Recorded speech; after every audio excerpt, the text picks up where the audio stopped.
आज की स्ट्रैटेजी को समझने के लिए सीधा इंडिकेटर सेक्शन में जाएंगे और यहाँ पर हम लिखेंगे, आप यहीं पे देख सकते हैं कि एक इंडिकेटर आपको यहाँ पे दिखाई दे रहा है, support and resistance high volume by chart prime.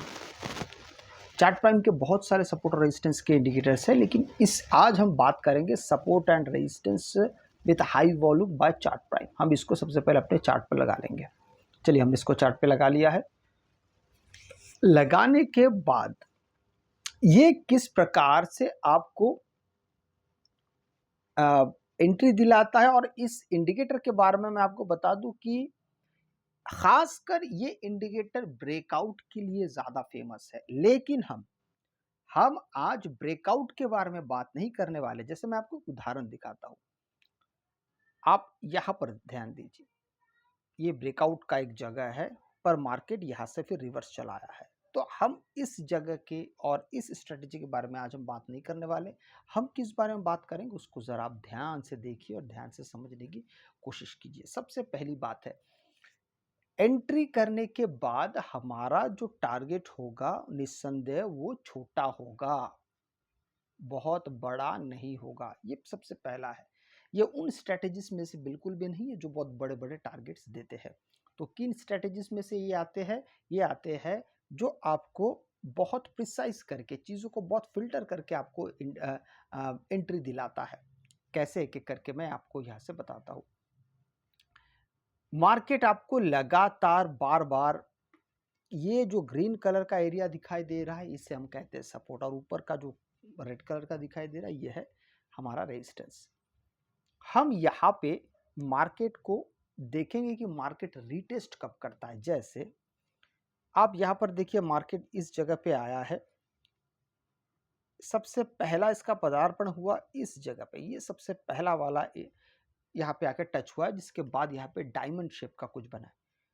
तुरंत हम ऐसे जगह से एंट्री कर लेंगे? नहीं, हम वेट करेंगे। किस बात का वेट करेंगे? कि मार्केट इस एरिया को छोड़ के वापस जाए, ऊपर उठे, फिर से आए। आपको समझ में आ रहा है? रीटेस्ट के लिए रीटेस्ट करने आएगा, फिर यहाँ पे जब प्राइस एक्शन बनेगा, हम सिर्फ तभी यहाँ पर एंट्री की बात करेंगे। स्टॉप लॉस की अगर हम बात करते तो इसके नीचे अगर मार्केट 2 कैंडल क्लोज हो जाता है, हमारा यहाँ से एग्जिट हो जाएगा। ये पॉइंट नंबर 1। पॉइंट नंबर 2, हमारा टारगेट यहाँ से छोटा होगा। अगर आप भारतीय मार्केट में काम कर रहे हैं तो बिल्कुल छोटा से 10 से 20 पॉइंट, 25 पॉइंट मैक्सिमम, उतना आपका टारगेट यहाँ पे होना चाहिए। अगर आप इस जगह को देखते हैं, अगर आप इस जगह को देखते हैं तो आप पाते हैं कि आपका यहाँ पे टारगेट हिट हो जाता है। यहाँ से भी अगर आप एंट्री करते हैं तो भी आपका टारगेट हिट होता है, क्योंकि यहाँ पे आपका स्टॉप लॉस हिट नहीं हुआ है। अगर आप इन सब जगह से एंट्री कर रहे हैं तो भी आपका स्टॉप लॉस हिट नहीं हो रहा है, यहाँ तक आता है आपका टारगेट हिट हो जाता है। नेक्स्ट, थोड़ी देर बाद देखिए मार्केट दोबारा यहाँ पे फिर से आता है। ये देखिए यहाँ पे फिर से आपको एक डायमंड सिग्नल दिखाई दिया है। ये पहली बार है, तो पहली बार में हमें एंट्री बिल्कुल भी नहीं करनी होती। हमको पहले बार में वेट करना होता कि मार्केट दोबारा ऊपर जाए, फिर से नीचे आए, रिटेस्ट यहाँ पे बने। तो हमारे लिए रिटेस्ट काफ़ी महत्वपूर्ण है, उसके बगैर बिल्कुल भी यहाँ पे चीज़ें संभव नहीं हो सकती। अब देखिए, अब यहाँ से मार्केट फिर से ये जो जगह है, इस जगह को फिर से मार्केट ने रिटेस्ट के लिए चुना। अब देखिए मार्केट यहाँ से धीरे धीरे धीरे ऊपर की ओर आपको बढ़ता हुआ दिखाई दे रहा है। तो इस तरीके से जब आप यहाँ पे एंट्री करते हैं तो आपके लिए काफ़ी आसान और देखने से समझ में आता है कि हाँ, आपसे भी गड़बड़ी नहीं हो रही है, आप बिल्कुल सही रास्ते हैं। बात करते हैं स्टॉप लॉस का। स्टॉप लॉस तो हिट होते हैं, इसमें कोई दुरा नहीं, लेकिन जब आपको पता है कि आपको कितना स्टॉप लॉस देना है, आपका लॉस कितना हो सकता है। देखिए मैं आपको एक बात बताता हूँ, बहुत सारे लोग गड़बड़ कहा करते हैं कि मान लीजिए मार्केट, जैसे मैंने आपको कहा कि रिटेस्ट के लिए आने वाला है। अब यहाँ पे कभी कभार होता है कि आपने यहाँ पे एंट्री किया है, फिर भी मार्केट फिर से रिटेस्ट के लिए आ रहा है। अब सेकंड थर्ड टाइम जो आ रहा है, सेकंड टाइम में तो आपने एंट्री किया है, पर थर्ड टाइम जब मार्केट आ रहा है तो अभी सीधा सीधा नीचे जा रहा है।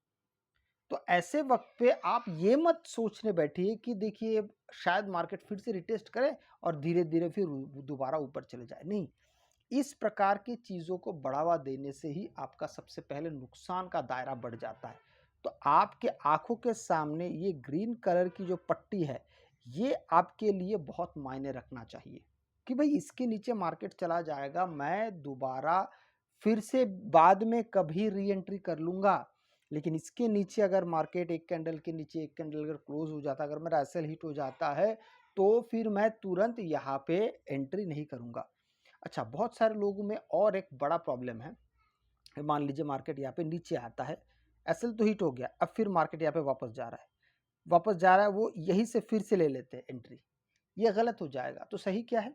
सही ये है कि दोबारा आप कॉल साइड में एंट्री मत करिए।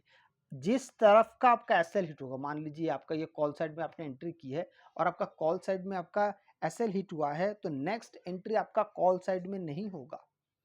नेक्स्ट एंट्री आपका पुट साइड में होना चाहिए। वो इसलिए क्योंकि मार्केट अगर लगातार एक ट्रेंड में बना हुआ है ना, तो आप वहां पे छूट नहीं पाएंगे, आपका एसएल बार बार हिट होगा। अब देखिए, मान लीजिए मार्केट ऐसे सीधा सीधा नीचे जा रहा है और आपको हर बार लग रहा है हाँ ये जगह से मार्केट रिवर्स करेगा या फिर इस जगह से रिवर्स करेगा। मार्केट रिवर्स नहीं कर रहा है, मार्केट सीधा सीधा और नीचे जा रहा है। थोड़ा सा मार्केट पुल बैक ले सकता है, लेकिन मार्केट फिर से नीचे चला जाएगा। तो ऐसे वक्त पे आपका जो एक उम्मीद बना रहता है कि शायद अब हो जाए, अब हो जाए।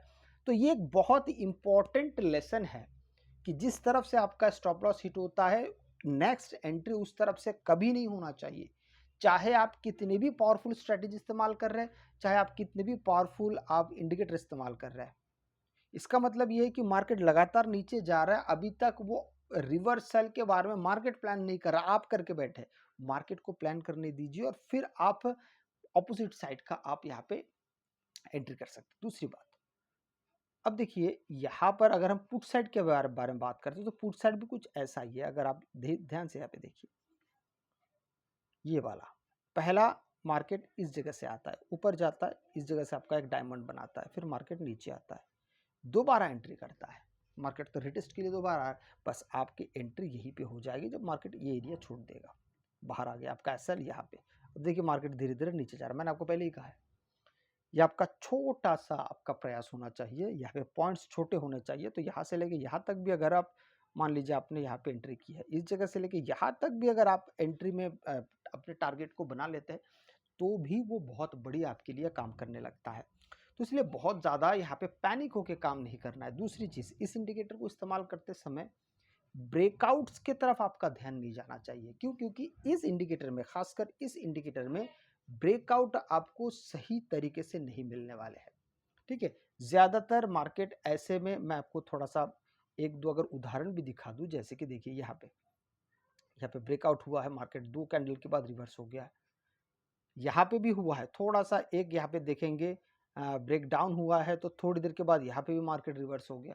तो ज़्यादा बेहतर होगा कि आप इस इंडिकेटर में ब्रेकआउट या ब्रेकडाउन के बारे में एंटर ना करके आप यहाँ पे पूरी तरीके से प्राइस एक्शन पे भरोसा करिए और उसको प्रैक्टिस करिए। अगर आपको वीडियो अच्छा लगे तो लाइक शेयर सब्सक्राइब जरूर कीजिएगा। आपसे मैं अगले वीडियो मिलता हूँ, तब तक के लिए जय हिंद।